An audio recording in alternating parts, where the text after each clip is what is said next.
Discussion کر رہے ہیں جو آج کل کرنٹ افیئرس کے حوالے سے صورتحال ڈیولپ ہو رہی ہے، اس میں ایک آپ سمجھ لیں کہ جو ٹائم کے حوالے سے گفتگو ہو رہی ہے، دنوں کے حوالے سے گفتگو ہو رہی ہے کہ 25 تاریخ تک یہ جو دن ہے یہ بڑے امپورٹنٹ ہے، لیکن اسی دوران ایک اور تبدیلی ہوئی ہے اور وہ اس ہفتے کے آغاز میں ہوئی ہے۔ منیف فاروق صاحب ہمارے ساتھ موجود ہیں، ان کی موجودگی کا فائدہ اٹھاتے ہوئے یہ جو اگلا سوال میں کرنے لگا ہوں، میرا خیال میں پاکستان میں اگر کوئی سوال کا جواب دے سکتا ہے تو منیف فاروق صاحب دے سکتے ہیں اور کوئی نہیں دے سکتا۔ منیف صاحب آپ حیران ہو رہے ہوں گے وہ کیا سوال میں بتاتا ہوں۔ وہ یہ ہے کہ ایک نئے D G I S I آ گئے ہیں، ٹھیک ہے؟ اب نئے D G I S I کے آنے کے بعد یہ بتائیے کہ ان دونوں سیاسی جماعتوں کے لیے آپ کے پاس کیا پیغام ہے؟ کیا کوئی تبدیلی آنے لگی ہے؟ کیا تسلسل چلے گا؟ کیا ہونے جا رہا ہے یہ بتائیے۔ ویسے تو جو پہلے ڈسکشن ہو رہی تھی میں اس پہ ضرور کچھ نہ کچھ کہنا چاہتا ہوں، بٹ دیکھیے میں آپ کو اس بات کا جواب دیتے ہوئے ذرا ماضی میں لے جاتا ہوں۔ اچھا، آپ کو یاد ہے جب عمران خان صاحب کی حکومت آئی، جب جنرل فیض صاحب کو D G I S I بنایا گیا تھا، جب بنایا گیا تھا تو اس وقت کیا امیڈیٹ ذہن میں کیا آیا تھا کہ کیا ہوا کہ جنرل فیض حمید صاحب بن گئے ہیں D G I S I? اس کا ایک امپیکٹ کریٹ ہوا تھا اور وہ بیسکلی یہ تھا کہ یار جو چیزیں چل رہی ہیں وہ ایسے ہی چلیں گی، سیم پیج۔ ہاں نہیں، سیم پیج آپ اس کو تھوڑا سا نیرو کر رہے ہیں، اچھا ٹھیک، آپ اس کو تھوڑا سا براڈر پکچر پہ لے جائیں، ٹھیک ہے نا، تھوڑا سا آپ کو تھوڑا زوم آؤٹ کریں ٹھیک، اور دیکھیں کہ کیا چیزیں کیا حالات ہیں۔ اوکے، تو میں آپ کو یہی کہہ سکتا ہوں کہ جو چل رہا ہے وہ ایسے ہی چلے گا اور کچھ تبدیل فی الحال ہونے والا نہیں ہے، جو جہاں پر ہے وہ ویسے ہی رہے گا۔ اچھا، اور فی الحال تو ایسا ہی رہے گا۔ بلاول بھٹو کی آڈیشن ضائع ہو جائے گی؟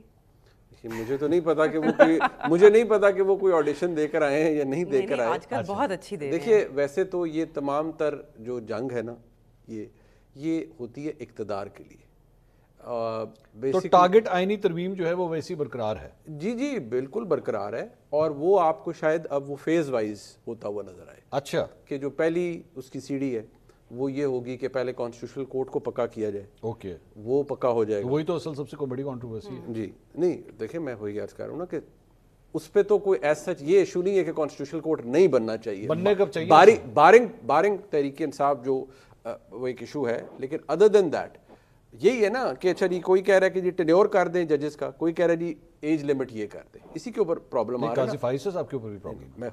آپ سنیں تو صحیح نا بات کہ مین ایشو اسی کے اوپر ہے، ٹھیک، یہ نہیں ہے کہ کانسٹیٹیوشنل کورٹ نہیں بنانی، سرے سے ہی نہیں، وہ تو کہتے ہیں وہ نہیں ہے، ٹھیک ہے لائرز کے اندر وہ ایک ہے کہ جی نہیں پیرلل ایک باڈی آ جائے گی، سب کچھ ہو جائے گا، لیکن بیسکلی وہ سب کچھ کافی چیزیں سٹیچ اپ ہوئی ہوئی ہیں جو کرنی ہے۔ اور دوسری بات یہ ہے کہ وہ جو ابھی تک الیکشن کمیشن کے مطابق اس پہ بہت لمبی ڈیبیٹ ہو سکتی ہے کہ وہ درست ہے یا نہیں ہے، وہ یہ ہے کہ وہ جو 41 اور 39 ممبران کا فرق ہے، تو وہ جو 41 ممبران ہیں جو اوریجنلی تو ہیں پاکستان تحریک انصاف بیکڈ، لیکن اکارڈنگ ٹو الیکشن کمیشن ان کا سٹیٹس ابھی بھی انڈیپینڈنٹ کا ہے، وہ بڑے لو ہینگنگ فروٹ ہیں کافی لوگوں کے لیے، اور ان کو پھر ظاہری بات ہے پوچھ کیا جائے گا، کسی کو کہا جائے گا کہ بھی آ جاؤ کر لو، پھر اوپر سے یہ 63A والا ہے، یہ اگر in the next 3 4 5 days over turn ہو جاتا ہے تو بہت ساری چیزیں آپ کو نظر آئیں گی کہ وہ ایک اور طریقہ کار ان کی طرف اپنایا جائے گا۔ ہاں یہ قومی اسمبلی میں تو ہو سکتا ہے، سینٹ میں مولانا صاحب کے بغیر کچھ نہیں ہو سکتا، اور آئینی ترمیم